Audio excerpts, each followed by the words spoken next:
Hello and welcome back to Inside Quotes, the show where my brother and I rewatch, review, and relive the staples of our childhood.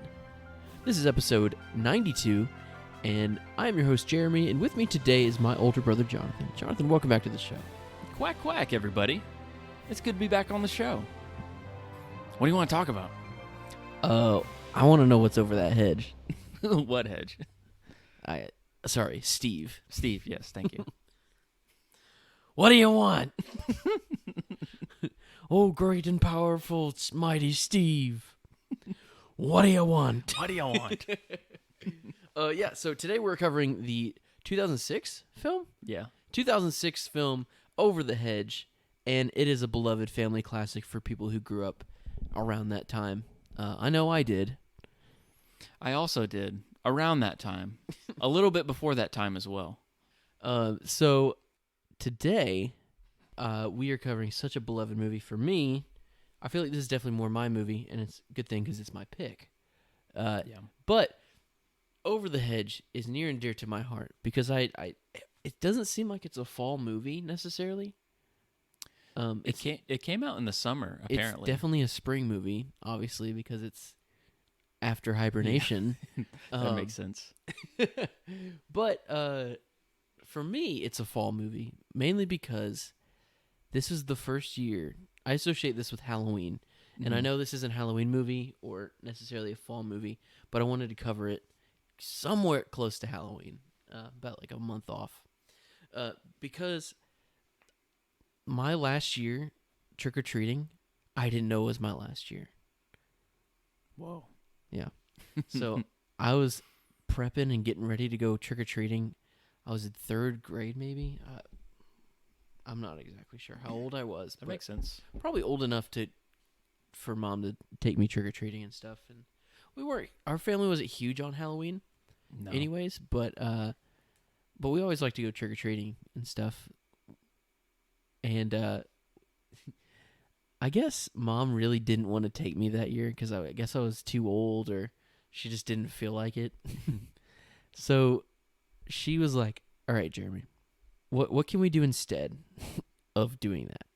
She was like bartering with me and everything. Basically. I was like, interesting. You know what I want. And she was like, do I know what you want? And I was like, you know what I want. And then she was like, I know what you want. So we went down to Walmart and we started digging through the $5 bin. And for DVDs, if you didn't understand what I meant. Do you think this was a $5 bin DVD? That's my point. Okay. Here's the deal. Okay. Mom said I could pick anything out of the $5 bin. Okay. And I wouldn't have to go trick-or-treating. Mm-hmm. As long as I didn't go trick-or-treating. And then we could have like a movie night and then I could invite a friend or something like that. So I was like, that's a deal. I can get candy on my own time. So we go to the Walmart. It wasn't like that day. We just went whenever she went grocery shopping. And I start digging through it, and I'm like, I don't know if I really want anything in here right now. And then all of a sudden, I pull out Over the Hedge, brand new release. It was like $13 or something. Wasn't supposed to be in the bin. Someone just abandoned it. Someone had like abandoned it right before checkout. Yeah, no, it was in the back. Oh, okay. Yeah. But yeah, I guess someone had decided to go for a cheaper movie, and they didn't want to put it back on the shelf. So I was like, Mom, it's in the $5 bin. What? And I didn't know. And she didn't know either. Because she doesn't keep up with children's cinema. Yeah. I was like, this is crazy. And then I was like, this is so cool. It like just came out. And that was a red flag, I'm sure. But so I'm like, this is better than anything I could imagine. So we're walking back up, and I'm just reading the back of it, so excited to watch this movie. I mean, me and you are probably the only probably the two kids that were so excited about DVDs. Yeah. Probably the most excited in our state. Anyways, it rung up as like $13 or something, or maybe, I don't know how much they were back then. And I was like, that can't be right, ma'am. I pulled it out of the $5 bin.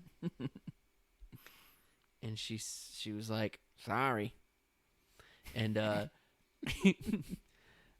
was like, I looked to Mom and I was like, I don't know what to do. I'm sorry about this.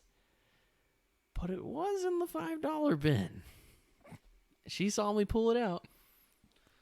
And she was like, that's okay. We'll get you. We'll get you the new She was thing." done. She was done. She didn't want to go watch me dig around and find another movie that I didn't want.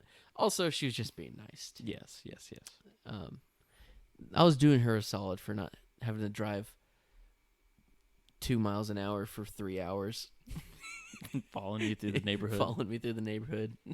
So yeah, it's a good memory. I always associate this movie with Halloween for some reason. Maybe just because it's all about junk food, but also because of that story. And it's a really sweet story for me. It's a good one. As soon as I saw the price, I was like, my countenance fell. And I was just like, I need to go. I'm so sorry about this. Like, I'm not going to be able to watch this movie now. And I was really bummed. But Mom really pulled through. I remember that. I think part of it too was because I would have been probably in 8th grade or like going into high school, and at this point I'm pretty sure I had stopped. Too cool. I had stopped going trick or treating. Too cool. It was more of a thing of like, oh, I'll go over to a friend's house or something like that. Oh, I remember a couple years where I went over to my friend Chad's house, specifically to like we would just scare trick-or-treaters that came up to the door. that's so mean. And so I remember doing that a couple years. But I remember this year, I remember you coming home one day, and I was in my room, and you had the DVD, and you're like, Mom said I could get a movie if I didn't go trick-or-treating. And I was like... Yeah, I guess I'm not going trick-or-treating this year. I was like, that's a good deal. I was like, Yeah, I it didn't was. get that offer. I mean, as a kid, I would have definitely wanted to go trick-or-treating. But like as a, Right. young teenager, I'm like, yeah, why didn't I get a movie? Exactly. I want a movie and $20. No, just kidding. That was your $20 moment. No, but I recognized that. I was like, okay, that seems like a fair trade. You got this Game brand new recognizes movie. game. You got this brand new movie. I wouldn't have picked it, but no. I mean, I don't remember anything about this movie coming out other than like whenever you brought it home, basically. I don't remember having any interest in seeing this in theaters. Yeah, I don't think I saw it in theaters. I just saw all the commercials of just Hammy burping, farting, just pandering towards for sure. my 9-year-old self. And that was my impression of it the first time I saw it, was like, this movie is trying too hard with Hammy. Oh, for sure. I was like, it was definitely something like, it was okay, but I definitely didn't love this movie. It wasn't the one that I would have picked. It seems like it could be annoying. It could be. Yeah. But on rewatch, I actually enjoyed it quite a lot. Oh, yeah. I didn't think it was too bad. There were certain scenes where I was like, okay, this is definitely for like the 9-year-old kid. I've been trying to tell you this for 15 years. This movie's so good. Anytime you've like suggested it, I'm like, okay, well, it's your pick, so whatever. I guess we'll watch it. As a good older brother does. But I guess, yeah, I definitely associate it with Halloween because of that story. And it's definitely one of my... is this a DreamWorks movie? It is a DreamWorks movie. Okay. I always thought of it as like a lesser DreamWorks movie. Yeah. Wrongly, I think. Okay.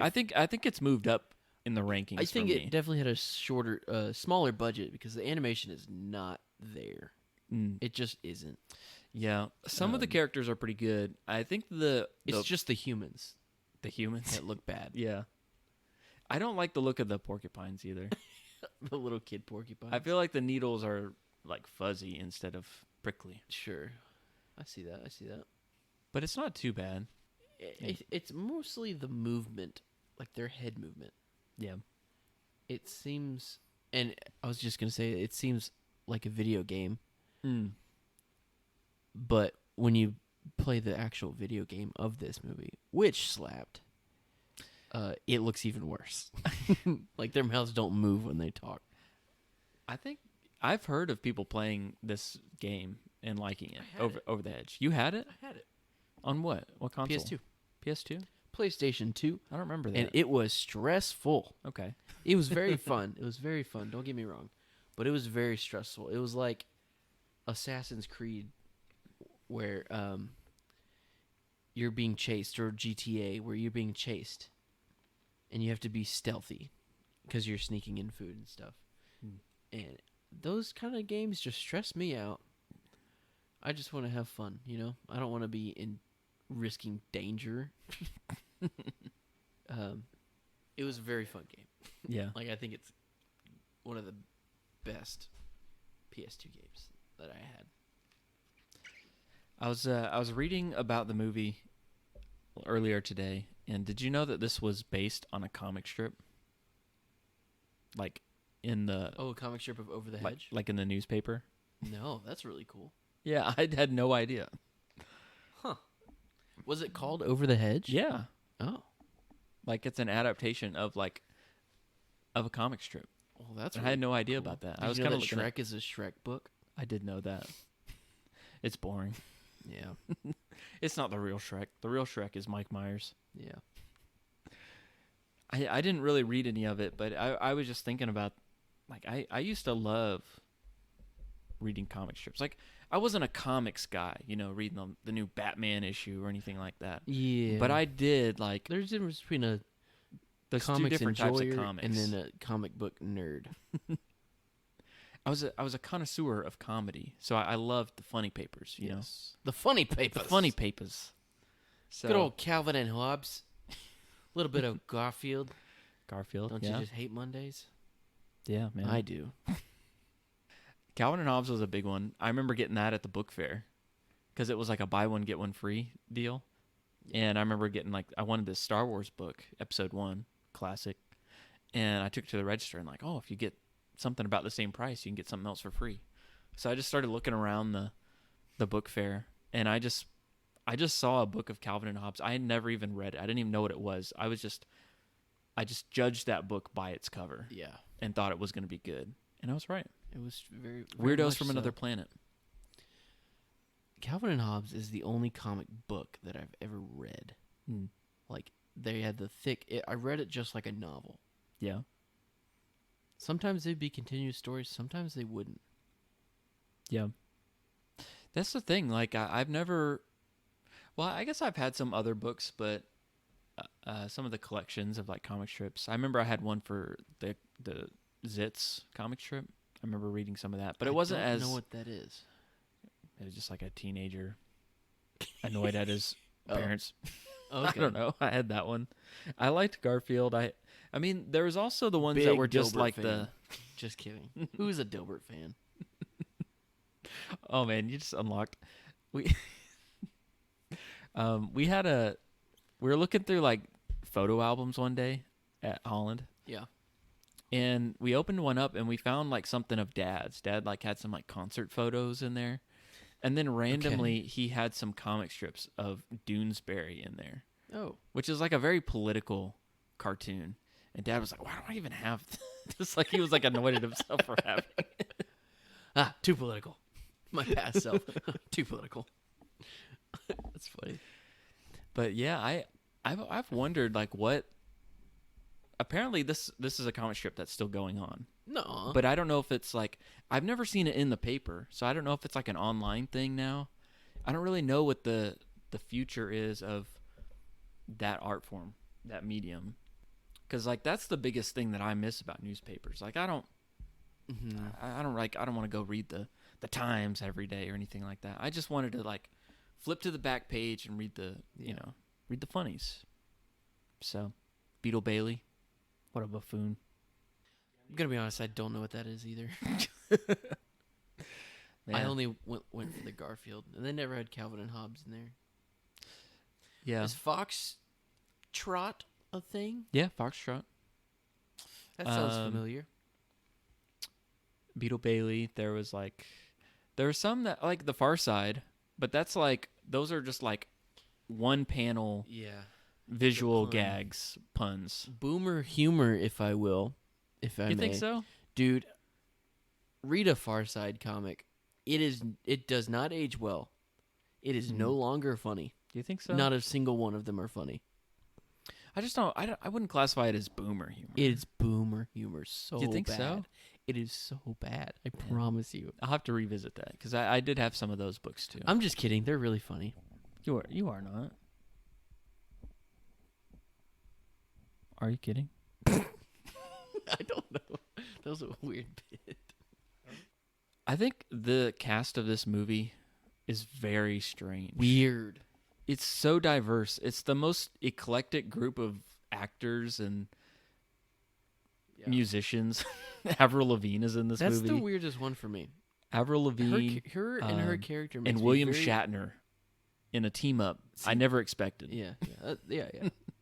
I don't unexpect William Shatner to pop up at random places, but Avril Lavigne is probably one of the most uncomfortable characters. Like, I don't get it. Okay. Has she expressed interest in being a part of a movie acting career at all? I think what else has she been in? I don't really think that she has. Because this is a weird first movie for her to be in.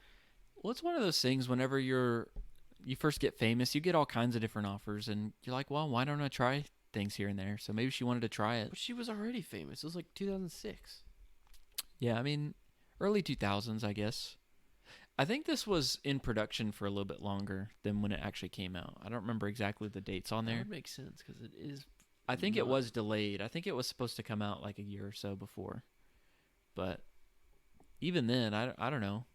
So Avril Lavigne is only been in this movie as a character. Otherwise, she's just playing a performer or herself. Yeah. I mean, that makes sense. Yeah, sure. Bruce Willis. Okay. Let me tell you something about Bruce Willis. Tell me something.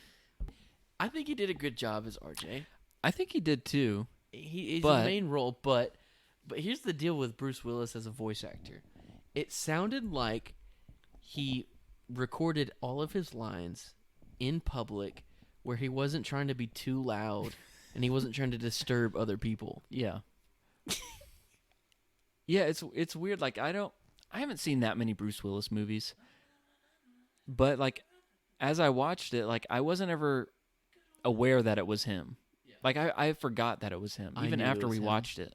I was like, wait, who was that? Oh, yeah, it was Bruce Willis. Yeah. I was like, was it Bruce Willis? I don't even remember. He's one of those that can melt. He has such a generic voice and super easy to mimic, to just like, he blends into a character.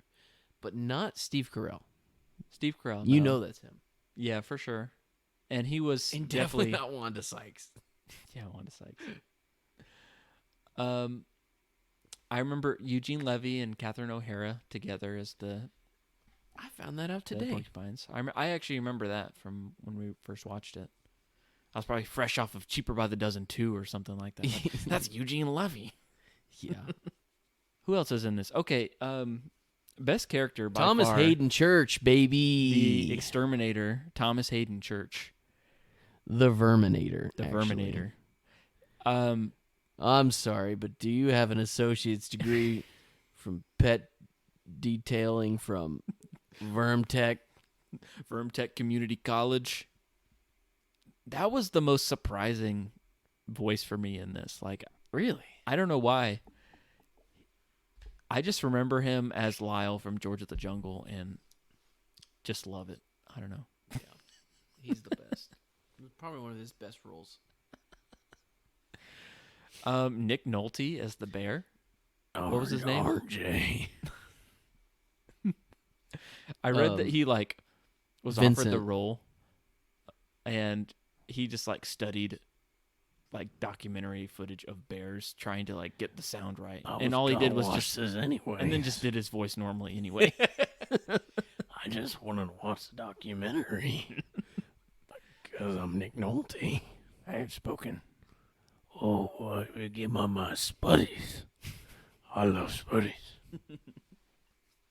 Speaking of Spuddies, I have what are Spuddies, Jeremy? Spuddies are the knockoff, non-copyright striked version of sour cream and onion Pringles.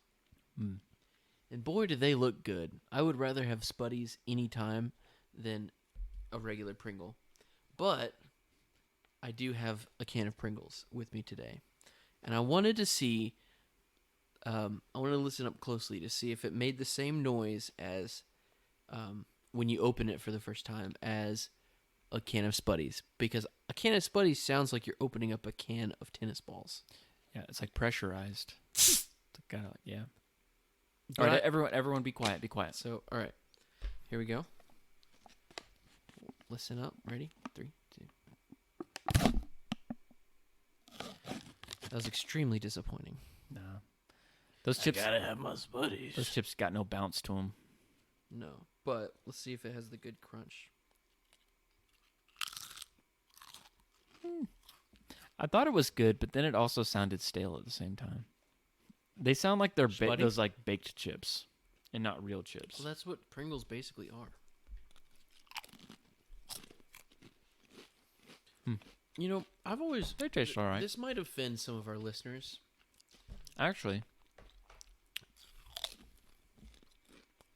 proceed. This may offend some of our listeners here, but I don't think I'm a fan of sour cream and onion flavored chips. Why? They just don't bring me joy. Yeah. Much rather have a barbecue chip, but not a barbecue Pringle. That's for sure. I think what's your favorite Pringle? I need you to know. I need to know this. I think the pizza just as a novelty, right? Okay. The pizza Pringle. I can get behind that for sure. I think as I'm eating these, I'm kind of noticing. I've never really noticed the texture difference between a Pringle and just normal chips. Are you serious? Yeah, I've never really paid. I actually I've really never like paid these attention more to than that. regular chips because it's like mashed into a pulp of potato. Yeah. And then formed into their little shapes and then baked, kind of like baked Lays. And I've always liked those more. I've always been a Pringles boy. Sure have. Always. I think my favorite would be salt and vinegar. And I'm not a salt and vinegar guy. If I give me a Lays, I'm going barbecue every time. But salt and vinegar Pringles just hit different.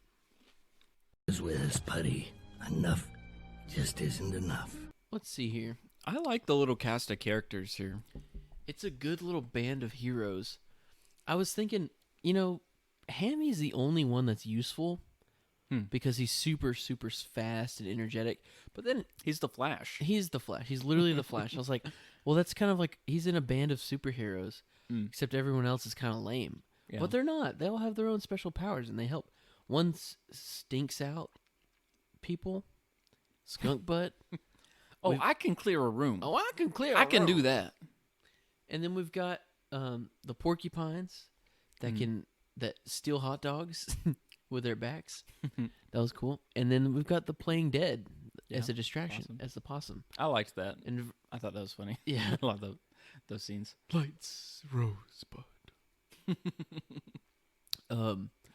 He's very dramatic. He's a Shakespearean possum. Kind of same vibes as the little toy hedgehog in Toy Story 3. I was just gonna bring up Toy Story because I think that RJ and Vern have a Buzz and Woody dynamic, and that's Yeah. I think that's what makes this movie good. It's very familiar. Anyways, Yeah, I can see that. I've never thought about that, but I think that's spot on because yeah, Vern is definitely like the wants leader. to protect his family. He's very cautious about any outsiders coming in and disrupting the status quo. Yes, And yeah, doesn't want that place of, he's got his spot as the leader. He doesn't want to be the number 2 guy anymore. of course. So I can kind of see that. It's kind of like personality-wise, I don't see it as much, but like Just from the that, leadership from the dynamic, dynamic, from that storytelling, Yeah. I can see that. Question for you, Jonathan. Mhm. What is the best? What's your favorite food in this movie? Because this is a movie about junk food. We're not talking Yeah. about healthy foods. We're not talking about bananas.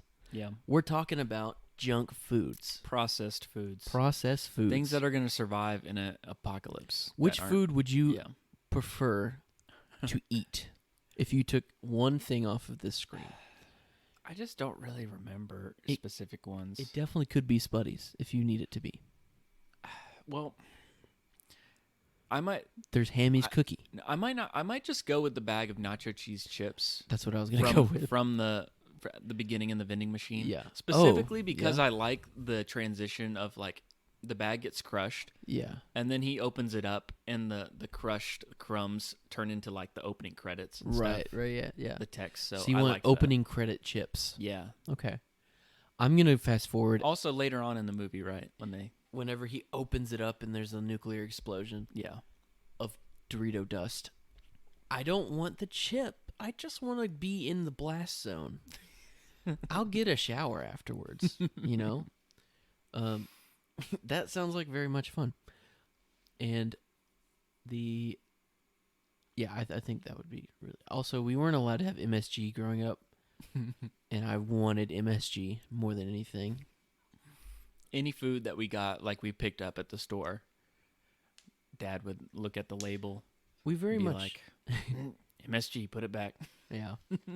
We very much weren't a junk food family per se, which is good. I'm glad our parents. And Jeremy, had discernment? What does MSG stand for? Monosodium Glutamate. Thank you. Okay. Just wanted the listeners at home to know what we're talking about. And it's led. There's some studies people believe that it leads to headaches, and it's not very good for you. Mm. But there's no true studies. There's really not. It's not good and it's not bad. Kind of just like Diet Coke. Mm. Moving on. I was definitely thinking about this as we were watching it, though. I mean, this has got to be a contender for like best mouth-watering foods, animated foods for us. Like, It could be. I don't think it is, unfortunately. There's just so much food in it, though. Yeah. But not a lot of the foods stand out specifically. Maybe that's part of the problem. Well, I would because say the Spuddies and the Doritos do. The chips do. Other than that, though, I mean, because I'm thinking of that whole sequence where RJ is talking about how much food the humans eat. Yeah. And like, this is a pie hole. Yeah. That's where they put the food. This is where they store the food. This Yep. is where they keep the food cold. This is where they make the food hot. This is where they transport the food, you know. Yeah. And they're just showing all this stuff. And I feel like there was a lot of stuff and a lot of animated foods in that scene. Yes. I remember him, like, the close-up of, like, biting down on a sandwich.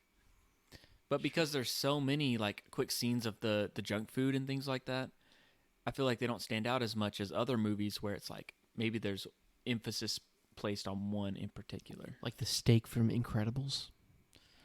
I don't remember that. Oh, man. It's The original? The Like a first rubbery one? steak. Yeah. Oh, yeah, yeah. Yeah, we're just cutting his plate. Anyways. I'd even eat the little dried up grapes from the beginning. And the bark that they're chewing Those on. little half raisins. Okay, can we I talk would about... eat the bark with the honey pollen on it. Okay. Because that was kind of like a Dorito. I was like, what if it tastes like it? Natural Doritos. Yeah. That's what we would have gotten at the health food store. Dad would have picked up a bag of chips and would have tasted like bark with honey pollen. This late July tortilla chips. Oh, man. Can we talk about hibernation? Yes, Jonathan. I was just about to bring this up. Okay. I have a bone to pick with this movie. Because, obviously, there's 1 week left of hibernation. Let me tell you something about hibernation, Jonathan. Tell me. You know these foragers, this gang of foragers Mm-hmm. that wake up from hibernation at the beginning of this movie. Not a single one of these animals naturally hibernate, except for the bear. I was going to ask. Yeah. Okay? Hammy is a red squirrel, and they do not hibernate. Okay. There is one species of squirrel that does hibernate, but it's not the red squirrel. Okay. Black bears do hibernate. He's the only one. RJ is a raccoon, and he does not hibernate. Vern is an ornate box turtle, and he does not hibernate. Okay. Stella is a striped skunk, and she does not hibernate. Mm-hmm. Virginia possums do not hibernate. And lastly, American porcupines do not hibernate. Mhm. Well, now I don't get this. hang on. I'm pretty sure William Shatner and Avril Lavigne are both Canadian. So what about Canadian porcupines? Well, did you know that like South African beavers don't actually hibernate, as opposed to North American beavers, because they're on the south side of the hemisphere of the equator. Don't worry about it. That's one of my favorite go-to fake facts when I just want to if I just feel like gaslighting someone. When I worked at, I would use that line. I would use that fake fact when I worked at Busch Gardens. I would just walk around, and people would just come up to you with a uniform. Like, this guy's got a name tag. He knows a lot about animals. Yeah. I would just make up random facts, but that was my favorite one that I crafted over time. Yeah, did you know that South African beavers don't actually hibernate in the winter, as opposed as North American beavers do? Oh. Mainly because they're on the south, and they're in the southern hemisphere, so winter's all different there. But here's the best part about this: one, South African beavers don't exist. That's not a real thing. Not yet. North American beavers do. There's a little bit of truth there, but they don't even hibernate. Well. So. Anyways, if I ever tell you that, just know I'm gaslighting you. But it is true that none of these animals hibernate in the movie. None of them except for the bear. You're right, the bear, right. Well, so I was wondering about that because I didn't think that any of those animals hibernated. But we've also talked in the past about the myth of hibernation because as a kid, you see in movies and things like that, it just looks like the bears go to sleep for like 3 months. They just eat it all. But it's not like they go to sleep and don't wake up for 3 months. Like they do get up. Yeah. Like it's not like a continuous 3 months of hibernation. They do get up. They just stay inside. Because otherwise, like, what are they storing the food for? Why don't they just find food when they get out? Well, I always thought that they would So it's like store they're the food, like they'd eat it all and get up all the fat reserves so that when they sleep for 3 months, then they wake up and they're back to normal. That's what was presented to me in Dr. Dolittle 2, okay? Yes. That's what they did. But they hibernate and they store food in their homes, in their cave or whatever, just because it's going to snow and nothing's going to grow. But really, they just sleep a lot in the winter because there's nothing else to do. Kind of like us, right? So you would think, even if they are hibernating, they still get up and snack on the food, right? And then go back to sleep. But they do get up for little periods of time. Yeah. Maybe go outside to use the restroom, use the facilities in the wilderness, you know? I'm just saying, how did they not notice this hedge being built up during that entire time? Well, that's the thing. You just got to let go of all reality because none of those forest creatures even hibernate. Well, I'm good with that because I never thought about that as a kid. I was just thinking about that this time when I watched it. Also, building all these houses in the entire neighborhood seems like it'd be loud, and they would wake up anyways. That's equally important. This movie's not perfect. No. But it is so near and dear to my heart. Jonathan, what are your favorite quotes from this movie? Because I feel like this one has a lot for me. I don't necessarily say them out loud, but I think about it. I don't think I quote anything from this. And if you do, I probably have not been picking up on it. But that's okay, because that's how it works sometimes. We do the podcast, and then we figure out, oh, that's what you've been referencing all this time. Yeah. But I remember the joke about the wazoo being funny. I remember that one. Yeah. I think about when something's stacked up a lot, I think about William Shatner saying, all the way to the top. All the way to the top. Yeah. A lot. And then every time I see a cookie, I think, but I like a cookie. Mm. That was one of those lines I was like, okay, that's kind of annoying. And I know, it is very, yeah, but it's stuck in my head. Yeah. Anytime I read something with MSG, I hear RJ, Bruce Willis, saying, and good old MSG. Yeah. There are a lot more, I'm for sure thinking. Yeah, I'm just not as familiar with this one, even though it was a staple of our childhood. This wasn't one that I quoted, but I mean, I think William Shatner's lines. I was laughing a lot at that. Is he your favorite character? He might. Well, no, because the Verminator is. Is he But your favorite animal? I think I laughed at his more. I think so, because I was expecting to remember more about the porcupines with Eugene Levy and Catherine O'Hara, and they didn't really have many like funny lines that I remember. And so I don't know. I like the playing dead bit that went on through the movie. I like that. I like the scene with the skunk when she basically like distracts the house cat so that they can like sneak in. Yeah. They like just talks and yaps all night. Yeah. I think the movie is definitely going for like I think it's very subtle, but there is sort of this like maybe anti-consumerism message to the movie a little bit, or at least like look at all the ways like we make food. Look at like how like look at us wasting it all. The waste, the excess, the materialism of the neighborhood, of the subdivision. I think it's funny, like anytime they show like the HOA owner, kind of the antagonist of the movie, they introduce her and she's got this huge like Bubba jug, like mug or whatever of coffee, and she's like driving a Hummer through her neighborhood to her house, and she's like, "Oh, it doesn't matter. I can talk. I'm just driving." I don't know.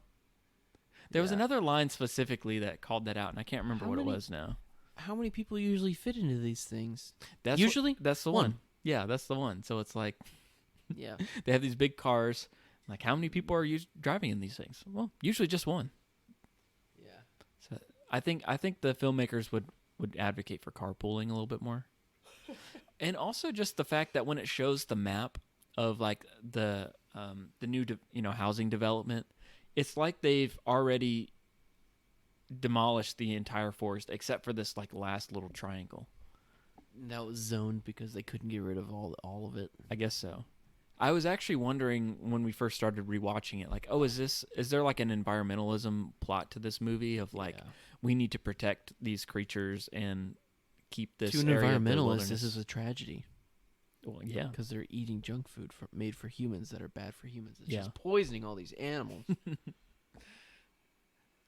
But that hedge is well maintained. It's Gotta admit very well that. manicured. Yes.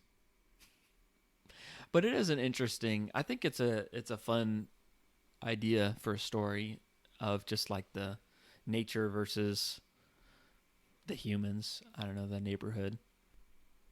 What's up with RJ and his golf bag though? That's just his bag, his backpack, so he can carry all of his tools and tricks of the trade. But let me ask you something.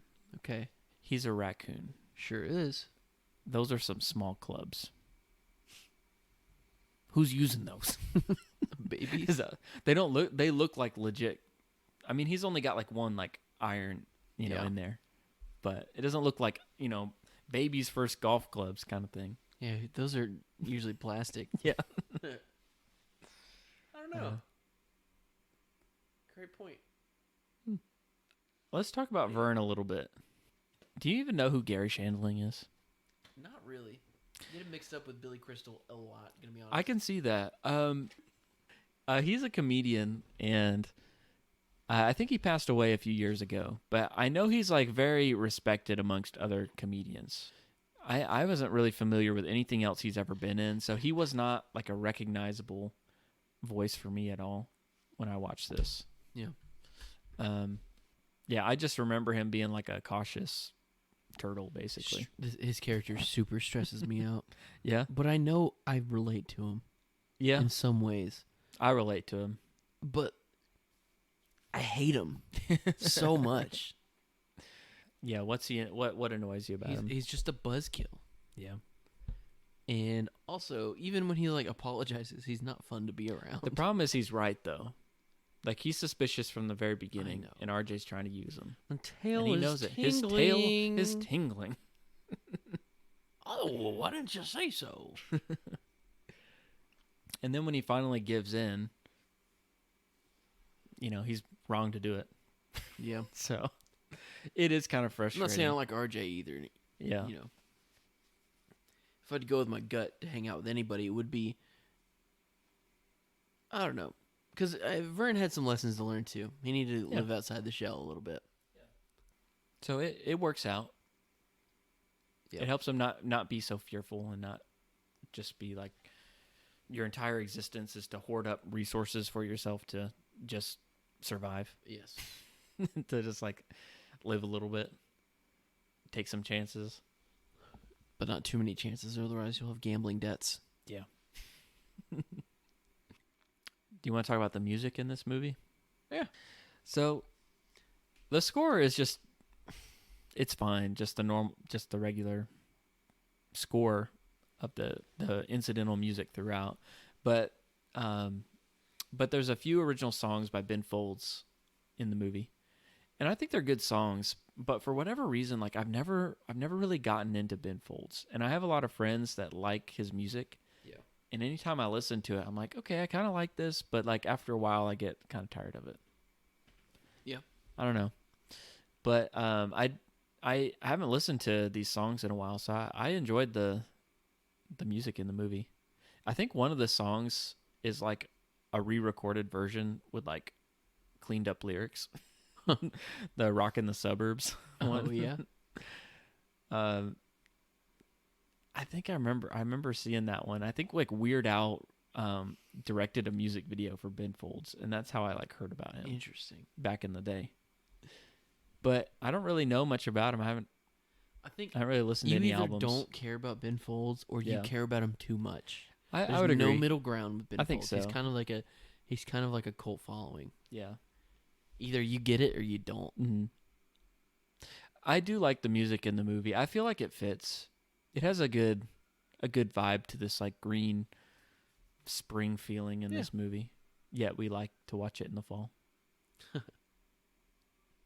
Well, what letterbox score would you give this movie, Jeremy? I'm giving this a 4 out of 5 stars. Okay. It's not a perfect movie, and I think the sheer overall value it has bumps it up to a 4.0. It's got some nostalgia and a personal memory, personal story to it. 0.5 knocked off for the ADHD fart jokes and stuff. It just didn't age all the way. I mean, it's still funny. I love it. But it's objectively like, that's not the greatest. And then also 0.5 just for the low animation style. Yeah. Yeah, I think I would give this a 3.5. I do recognize that I did like this movie a lot more when I rewatched it. But you just didn't have an opinion of it before you watched it. Right, yeah. So I think it's still a good movie, and I definitely recommend it. The movie actually has pretty decent reviews on Rotten Tomatoes. I think it was in the 70s. So it was certified fresh compared to other things we cover on this podcast and love. So it just didn't resonate with me at the age I was when it came out. But that's okay. I like how they named the knockoff brands because they didn't have any money to pay for the animated versions, the real logos. But when RJ started having a panic attack about lying to his friends, his new family he's made, he's blowing it into a chip bag that says "Oh no's" on them. I love that. One actual brand that I did notice that was pretty subtle, but there's a scene where they get RJ to like take a picture of them, and then like he takes a picture of the whole group or whatever, and then like he does like a selfie. I noticed it as it was playing just earlier tonight. He holds up the camera and there's like a little HP logo on the camera. But other than that, like all the food brands are like all like generic, knockoffs that they made up. But that was probably like a legit product placement there. Probably. I mean, I can see how they didn't want to be too biased on their food product placements. So it's probably a choice for them actually. Yeah, I think you'd get a lot of criticism probably of like advertising to kids. Yeah. If you just But even cover then, if the it's just movie a in movie Pringle about ad. junk food, you don't want to have the actual brands necessarily. I get that. It focuses more on the movie Yeah. than the. It saves you some money not paying out. Yeah, all these that too. brands Yeah. So. All right. I Well, love this movie. yeah. Any other final thoughts, or you love this movie? My one takeaway is don't eat junk food. Eat healthy. Enjoy your life though with a little bit of junk food. A little bit. And I don't like sour cream and onion Spuddies. Okay. Duly noted. So you can have the rest of this can if you want. All I know is that if I ever have any foragers in my backyard, I'm calling the Verminator. That's true. So good. So good. You've just been verminated. Well, another day, another staple. Why don't you let us know what your favorite inside quote is by reaching us at Inside Quotes Cast on Instagram. And if you haven't followed us, go ahead and do that and let us know if there are any movies you want us to cover on the show. So, Jonathan, next week, I think we're going to have a guest. So it's going to be both of our choices. Mm-hmm. So I'm going to roll a clip for that right here. It's a weird one. Okay, how's this for our new Friday night lineup? 8 o'clock, Druids on Parade, then the Volcano Worshippers Hour, followed by Underwater Bingo for teens, and Fun with Dirt. Why not? Oh, get this, I get a call this morning from a guy who says he can swallow his own face. Can you believe that? Bob? What you got there? The ratings. Don't tell me we actually showed up on the list. We're number one. Say what? We beat out the networks. This is unbelievable. Look at these numbers. We've got 3 shows in the top 5. Stanley Spudowski's Clubhouse went through the roof. He got a 60 share. Do you know what this means? We're finally gonna have some real money. George, we're the number 1 station in town. Our show art was done by Bryce Bridgman, and you could find him on Instagram at Groovy Bridge. And our music was done by Alex Bird. And we would love it if you left us a 5-star review. And if you do, we promise to read it right here on the show. But more importantly, 5 stars and we'll give you a lifetime supply of Spuddies. Oh, good. And we'll even throw in a nice little blue cooler. And a red wagon. And a red wagon. And a blue cooler. Thanks for listening, everyone. We hope you enjoyed listening to us talk about our childhood staples just as much as we have. And if you did, make sure you follow us on Apple Podcasts and Spotify so that you don't miss out on a future episode. Also, if you like the show, share it with a friend. Until next spring, have a good hibernation, and we'll see you next time on Inside Quotes. Just kidding, it's going to be next week.